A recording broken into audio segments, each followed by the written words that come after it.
রাষ্ট্রীয় নিরাপত্তায় খালেদা জিয়ার মরদেহ নেওয়া হবে সংসদের দক্ষিণ প্লাজায়। সেখানে জানাজা শেষে শহীদ প্রেসিডেন্ট জিয়াউর রহমানের কবরের পাশে পূর্ণ রাষ্ট্রীয় মর্যাদায় তাকে দাফন করা হবে। প্রস্তুত করা হচ্ছে জিয়া উদ্যানের সমাধিস্থল।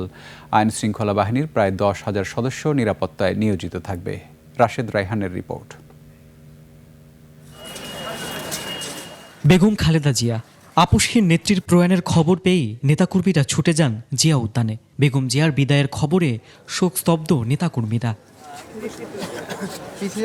দোয়া করি যেন আল্লাহ আমাদের ভারপ্রাপ্ত চেয়ারম্যান জনাব তারেক রহমানকে, সহপরিবারের সকলকে এবং তার যে নেতাকর্মী আমরা সকলকে, আমার মনে হয় সারা বাংলাদেশ আজকে কাঁদছে। বিএনপি চেয়ারপারসন ও সাবেক প্রধানমন্ত্রীর জানাজা দাফন সব পূর্ণ রাষ্ট্রীয় মর্যাদায় হবে।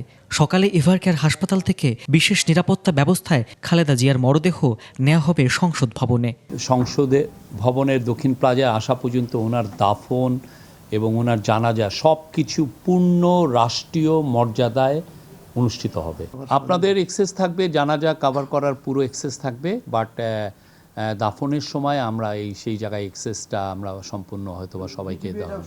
বিকেলে সমাধিস্থল পরিদর্শন করেন স্বরাষ্ট্র উপদেষ্টা। বুধবার জোহরের নামাজের পর জাতীয় সংসদের দক্ষিণ প্লাজায় জানাজা নামাজ অনুষ্ঠিত হবে।